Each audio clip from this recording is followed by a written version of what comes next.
एक जर्नलिस्ट के कलम में वो ताकत होती है जो बंद कमरों की बातों को भी सड़कों तक ले आती है। नमस्कार, आपका स्वागत है AFT 24/7 नोएडा में। मैं हूं आपकी होस्ट सेजल पांडे, मिलिए मेरे को होस्ट मनन कपूर से। नमस्कार, आज हम मौजूद हैं मारवा स्टूडियोज में, जहां पे 12, 13 और 14 फरवरी को होने वाला है global festival of journalism and AVGC। ये एक ऐसा इंटरनेशनल प्लेटफॉर्म है जो ट्रेडिशनल मीडिया को न्यू डोमेन्स जैसे कि एनिमेशन, VFX, ग्राफिक्स और कॉमिक्स से मिलवाता है। ये इवेंट डिजिटल स्टोरी टेलर्स और प्रोफेशनल्स के लिए एक लॉन्च पैड की तरह काम करता है, और इसको एक ग्लोबल इनिशिएटिव देने के लिए सबसे बड़ा हाथ है डॉक्टर संदीप मारवा का। डॉक्टर संदीप मारवा नोएडा फिल्म सिटी के फाउंडर और AFT यूनिवर्सिटी के चांसलर हैं, जिन्होंने इंडियन मीडिया को एक नई पहचान दिलाई है। मीडिया और फिल्म्स में 9 वर्ल्ड रिकॉर्ड्स अपने नाम करने के साथ साथ ये दुनिया के सबसे बड़े शॉर्ट फिल्म प्रोड्यूसर भी हैं। इन्हें ग्लोबल कल्चर मिनिस्टर भी कहा जाता है। We welcome you sir. Thank you very much. Sir, सबसे पहले तो हम जानना चाहेंगे कि इस जर्नलिज्म फेस्टिवल की क्या थीम है और ये पिछले वाले फेस्टिवल से कैसे अलग है? देखिए, बात शुरू होती है करीब आज से 12-13 साल पहले, बल्कि 14 साल पहले, जब हम लोगों ने इंटरनेशनल जर्नलिज्म सेंटर की रचना रची थी। ये एक बॉडी है जिसको हमने यहाँ मारवा स्टूडियो से क्रिएट किया, और हम चाहते थे कि देश भर और दुनिया भर के जितने भी जर्नलिस्ट हैं जो हमारी उस रज़ा से, जिनकी रज़ा मिलती है कंस्ट्रक्टिव जर्नलिज्म से, पॉजिटिव जर्नलिज्म, कि हम देश को उभारने, लोगों को सजाने, लोगों को आगे पहचान बनाने जैसे सारे जर्नलिज्म के सोच को लेकर आगे बढ़े। वहाँ इंटरनेशनल जर्नलिज्म सेंटर का गठन होने के बाद जब हमारी पहली मीटिंग हुई तो वहाँ पर हमें ये मौका मिला 2 खास चीज़ों के ऊपर जहाँ हमारा ध्यान खिंचा। पहला कि एक इंटरनेशनल जर्नलिज्म डे होना चाहिए, क्योंकि जर्नलिज्म जो है वो दुनिया के सबसे पुराने प्रोफेशंस में से एक है, और वो इंटरनेशनल जर्नलिज्म डे के लिए हमने 12 फरवरी को तय किया। दूसरी बात जो तय हुई ये कि इसी तारीख को लोगों तक पहुंचाने के लिए एक जर्नलिज्म फेस्टिवल का भी गठन होना चाहिए। तब तक दुनिया में कोई भी जर्नलिज्म फेस्टिवल नहीं था। फिल्म फेस्टिवल तो आपने बहुत सुने होंगे, लेकिन जर्नलिज्म फेस्टिवल नहीं था। तो हमने कहा कि जर्नलिज्म खुद में एक इतना बड़ा सब्जेक्ट है कि उसका मेला होना, उसका फेस्टिवल होना ज़रूरी है। ये 2 चीज़ें तय करके हम लोग आगे बढ़े। मैं तो खुद जर्नलिज्म और मास कम्युनिकेशन का एक बहुत भव्य स्कूल चला ही रहा हूँ, और पिछले 32 सालों से हम लोग एजुकेशन में हैं। तो ये सारी चीज़ों का मेल हुआ और ग्लोबल फेस्टिवल ऑफ जर्नलिज्म यहाँ से पैदा हुआ। 14वां एडिशन है ये, और हर बार हमारी कोशिश होती है कि हम लोग नए लोग लेके आएँ, नए मुद्दों पे डिस्कस करें, बदलते हुए हालातों को यहाँ पर राष्ट्रीय और अंतर्राष्ट्रीय स्तर के ऊपर डिस्कस करें, और ऐसी चीज़ें जो शायद कहीं छुप गई हैं, जैसे कि लोगों को भ्रम पड़ा है कि AI जो है वो शायद जॉब्स को ख़त्म कर देगा या वो जर्नलिज्म को ख़त्म कर देगा। तो AI जैसे सब्जेक्ट को लेके आए हम लोग। एनिमेशन, क्योंकि इसमें AVGC जुड़ा हुआ है, तो animation, special effects, gaming, cartooning, इन सारी चीज़ों को सामने लेके आए। फिर सिनेमा और जर्नलिज्म का क्या ताल्लुक है, फैशन और जर्नलिज्म का क्या ताल्लुक है, उसके बाद food and cuisine and journalism का क्या ताल्लुक है। तो ये ज़रूरी है कि क्राइम और पॉलिटिक्स जो है वो हर आदमी जानता है, लेकिन जर्नलिज्म का एक बहुत बड़ा हाथ है दुनिया के तमाम कला और संस्कृति को आगे लाने का। उस चीज़ को हमने यहाँ पे उठाया है और वही हम लोग आगे लेकर आ रहे हैं। सर, ऐसे फेस्ट में हम लोग को एक कोलैबोरेशन देखने को मिल रहा है। जर्नलिज्म जो कि एक बहुत ट्रेडिशनल टॉपिक है, हम लोग को उसका कोलैबोरेशन न्यू डोमेन्स जैसे कि एनिमेशन, VFX, ग्राफिक्स से देखने को मिल रहा है। सर, तो उसकी क्या इम्पोर्टेंस है, उसका क्या महत्व है, एक बार आप वो बताइए। देखिए, क्या है कि जो लोग मीडिया में आ जाते हैं, मीडिया में ऐसा कभी नहीं होता कि आप उसमें वाटर टाइट कंपार्टमेंट्स हों। मीडिया के अंदर ये हो सकता है कि आप किसी एक फील्ड के अंदर स्पेशलाइजेशन हासिल कर रहे हो, लेकिन ये वो तालाब है, इसमें आपको छलांग मारना ही पड़ता है, और पानी के अलग अलग रंग उसी में मिल जाते हैं। अब चाहे प्रिंट हो, रेडियो हो, टेलीविजन हो, सिनेमा हो, या AVGC यानी कि न्यू मीडिया हो, ये अलग नहीं हो सकते। ये हो सकता है कि आप किसी एक पत्रकारिता में फंसे हैं, मान लीजिए आप एक मैगजीन या टेलीविजन के न्यूज़पेपर के लिए काम कर रहे हैं, लेकिन आप ये मत भूलिए कि किसी दिन आपका पाला पड़ जाएगा कि आपको उसके साथ यहाँ तो कोई कार्टून बनाना पड़ जाएगा, या उसके साथ कोई ग्राफिक्स, को पाई, कोई बार उसके साथ आपको रेफरेंस के लिए चाहिए होगी, या उसके साथ हो सकता है कि आपको एक ऐसी फोटोग्राफ चाहिए होगी जिसके बगैर आपका आर्टिकल अधूरा नजर आ रहा होगा। तो इसका मतलब कि आपके पास जो दूसरी विधाएं हैं मीडिया की, उनका भी ज्ञान होना उतना ही जरूरी है। ये हमारी प्रथा रही है पिछले 32 सालों से कि हमने कभी भी स्टूडेंट को अपने कोर्स के अंदर लावारिस नहीं छोड़ा है। हमने वो माहौल क्रिएट किया है हर कोर्स के साथ। कोई कोर्स उठा लीजिए, सिर्फ जर्नलिज्म की बात नहीं करता, कोई भी कोर्स अगर एएफटी का उठाएं, उसके हम चारों तरफ एक सर्कल, एक दायरा बनाते हैं कि वो अपने कोर्स पे तवज्जो दे और उससे जुड़े हुई तमाम चीजों को यहीं उसी समय के अंदर सीख ले। इसी से शायद यही वजह है कि जो एएफटी का स्टूडेंट है, जैसे ही वो इस चार दीवारी से बाहर निकलता है वो कामयाब हो जाता है, क्योंकि उसको बहुत कुछ पता होता है जो शायद दूसरे इंस्टीट्यूशन से निकले हुए स्टूडेंट को जिसका उसके पास हिंट भी नहीं होता। तो ये एक माहौल क्रिएट किया जाता है। यही इसी तरीके से मेला है।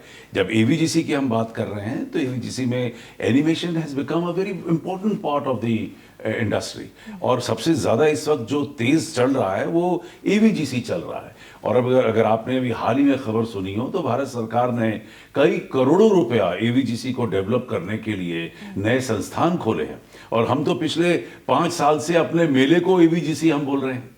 तो हमारी सोच शायद उससे भी आगे रही, और हमने यहाँ पर सबसे पहले देश का सबसे पहला 2007 में पहला बीएससी इन एनिमेशन खोला था।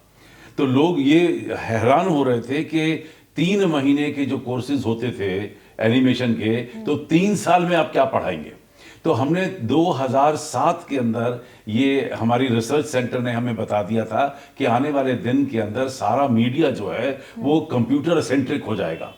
यानी कि आज देख लीजिए कि सारी साउंड, रेडियो, सारा प्रिंट, सब अखबार ऑनलाइन, सारा पिक्चर जो है, सारी हर किस्म की मूवी से लेके, डॉक्यूमेंट्री से लेके और फिल्मिंग से लेकर वो भी कंप्यूटराइज, और बाकी जो एवीजीसी है वो तो कंप्यूटर का हिस्सा है।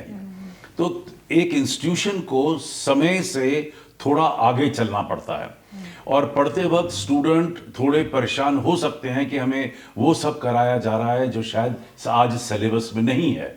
लेकिन एक इंस्टीट्यूशन को अपने स्टूडेंट के अगले 10 सालों के बारे में भी सोचना पड़ता है।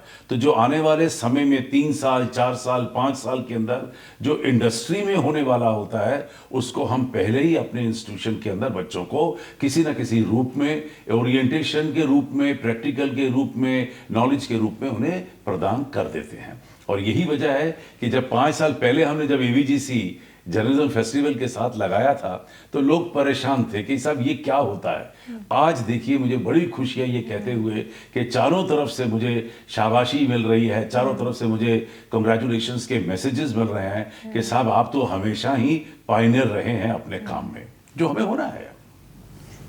सर, आपके हिसाब से जो फेस्टिवल्स होते हैं वो जर्नलिज्म और क्रिएटिविटी के फ्यूचर को कैसे शेप करते हैं? सबसे बड़ी बात तो ये है कि जो दिलों में छुपा होता है, जो दिमागों में बंद होता है, वो ऐसे फेस्टिवल के जरिए उभर के बाहर आता है। टीचर्स को, मैनेजमेंट को, स्टूडेंट्स को आगे बढ़ने का मौका मिलता है, लोगों से मिलने का, बात करने का, उनसे भिड़ने का, सवाल पूछने का, और बहुत सी ऐसी नई चीजें जो कर्तव्य स्टूडेंट कर चुके होते हैं उन्हें दुनिया तक पहुंचाने का। आपने बहुत अच्छा काम किया, क्लासरूम तक सीमित रह गया, लेकिन जैसे ही आपने वो फेस्टिवल में प्रेजेंट किया, उसे हजारों लोगों ने देख लिया, तो जो सेंस ऑफ अचीवमेंट है वो जिंदगी में इतनी आसानी से नहीं मिलता है। वो मिलता है ऐसे मेलों से जहां स्टूडेंट्स को आगे आने का मौका मिलता है। मतलब फूल तो हैं, लेकिन फूल को खिलने का जो मौका मिलता है वो ऐसे फेस्टिवल में मिलता है। आजकल ई स्पोर्ट्स इंडस्ट्री बहुत बढ़ रही है, और लास्ट ईयर AFT में XCL ऑर्गेनाइज करवाया गया था, एक्सट्रीम चैंपियंस लीग, और इस फेस्ट में उसका सेकंड एडिशन होने वाला है। जी सर, तो आपकी क्या थिंकिंग है ई स्पोर्ट्स इंडस्ट्री को लेके, जो आज हॉलीवुड से भी ज़्यादा बड़ी हो चुकी है? देखिए, कितनी मजे की बात है कि टोटल हमारी जीडीपी बढ़ रही है 7.5%। हमारा मीडिया ग्रो कर रहा है at the rate of 12%।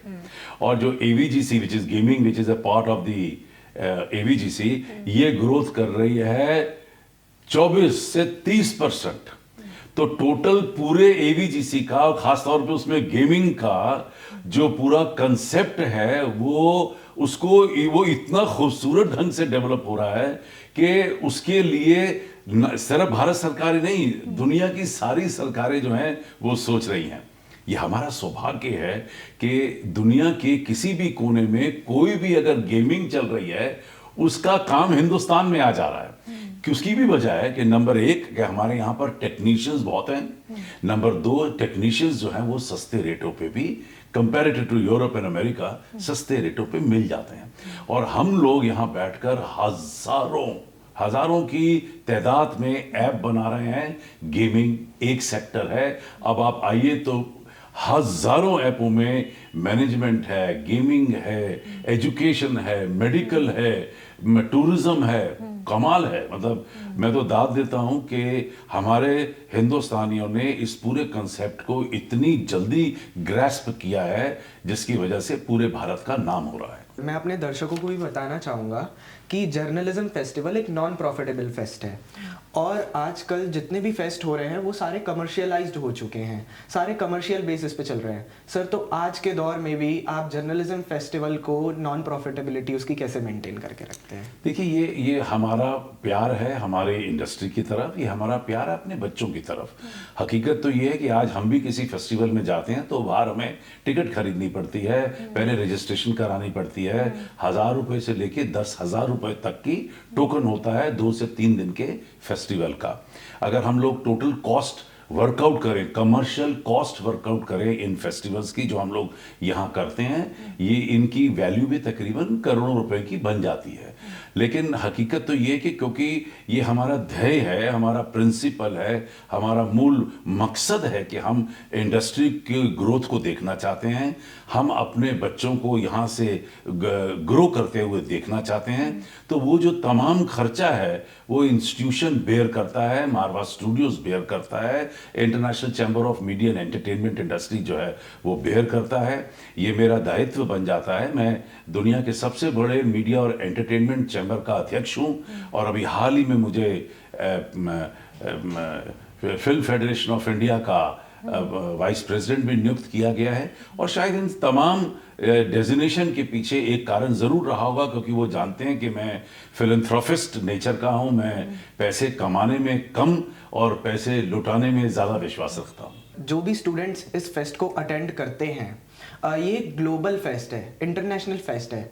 Sir, तो स्टूडेंट्स को यहाँ पे इंटरनेशनल एक्सपोजर किस तरीके से मिलता है? बहुत सारी इन्फॉर्मेशन जो अब तक आप लोगों तक नहीं पहुंची हैं, वो इन्फॉर्मेशन हम लोग इन 3 दिनों में डिलीवर करने की कोशिश करते हैं। हमारे यहाँ पे जो लोग बोलने के लिए आ रहे हैं, तकरीबन 100 से भी ज़्यादा जर्नलिस्ट इस वक्त पूरे हिंदुस्तान और विदेशों से यहाँ पहुँचेंगे, जो अपनी बात यहाँ पे कहेंगे। 90 देशों की कंसेंट हमारे साथ जुड़ी हुई है।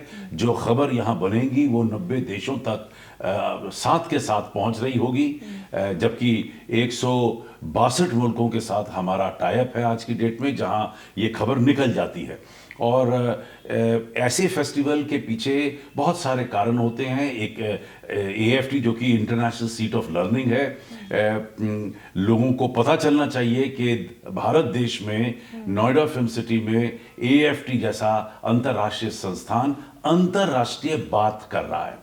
सिर्फ यहाँ पर विदेशी लोग आके अगर खड़े हो जाएंगे तो उससे इंटरनेशनल नहीं होता है। ये देखा जाता है कि जो इंटरनेशनल इंफॉर्मेशन यहाँ पहुंची, हमारी इंफॉर्मेशन दुनिया भर में पहुंची, कुछ विदेशी लोग यहाँ पर आकर फिजिकली आकर यहाँ पर आपसे मुलाकात करके चले गए। आपने जो बातें कही वो 90 देशों के फिल्म, टेलीविजन, मीडिया, आर्ट और कल्चर के क्षेत्र में पहुंची। दुनिया भर की प्रेस ने करीब, आप ये समझिए कि इस बार करीब 700-800 मीडिया हाउसेस हमारे साथ जुड़े हुए हैं। और ये ज़रूरी नहीं होता कि वो सारे मीडिया हाउसेस यहाँ आकर स्टॉल लगाएंगे तभी उनकी पार्टिसिपेशन गिनी जाएगी। आज इंटरनेट का ज़माना है, जो हम कर रहे हैं, जो हम बोल रहे हैं, जो पढ़ रहे हैं, वो ये 800 मीडिया हाउसेस उस पर नज़र रखे हुए हैं। हमारा एक शब्द भी जो है वो बड़ा मायने रखेगा ऐसे मेलों के अंदर, क्योंकि वही बातें पकड़ी जाएंगी, वही बातें जो हैं लिखी जाएंगी और उसके बाद देश भर और दुनिया भर के अंदर छपती हैं। और हम यहाँ कर रहे हैं वो 200 देशों में लोग बैठे उसे पढ़ते हैं कि आज इतने बड़े एक अंतर्राष्ट्रीय मेले के अंदर क्या सुना, लिखा, पढ़ा गया और बोला गया। तो जो आप बोल रहे हैं, जो मैं बात कर रहा हूं, ये सारी चीजें लोग उसको स्टडी करते हैं, अपने रिसर्च का हिस्सा बनाते हैं। ये अंतर्राष्ट्रीय होता है। सिर्फ यहाँ पर कुछ विदेशी लोगों को मंच पे बिठा देने से ही अंतर्राष्ट्रीय नहीं होता है। ये हमारी अप्रोच अंतर्राष्ट्रीय है। फिर मेरे लिए तो कुछ आसान है, क्योंकि मैं अब तकरीबन 92 देशों को रिप्रेजेंट करता हूं अपने ही देश में। तो 92 मुल्कों के लोग तो मेरे से वैसे ही हिसाब ले लेते हैं कि भाई क्या हुआ बताइए। हमारा टारगेट है कि हम 200 देशों तक पहुंचे, 162 देशों तक हम पहुंच चुके हैं। तो हमारा टारगेट इस ग्लोबल, जैसे आपने पूछा, इस इंटरनेशनल फेस्टिवल का एक बहुत बड़ा हमारा मकसद ये भी है कि हम 200 देशों तक पहुंचे। अगर एवीजीसी फेस्टिवल को आपको एक लाइन में रिप्रेजेंट करना हो तो आप क्या कहना चाहेंगे? Miraculous. We are the first AVGC festival in whole of India, whole of the country.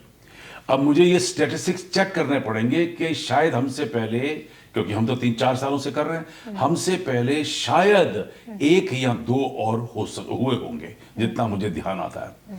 जैसे जर्नलिज्म फेस्टिवल हमारा है, वो एशिया का पहला है, पिछले 14 साल से पहला है जब से शुरू किया गया है, और दुनिया का दूसरा है, क्योंकि जब हमने शुरू किया था तो उसी टाइम हमसे कुछ महीने पहले एक इटली में जर्नलिज्म फेस्टिवल शुरू हुआ था।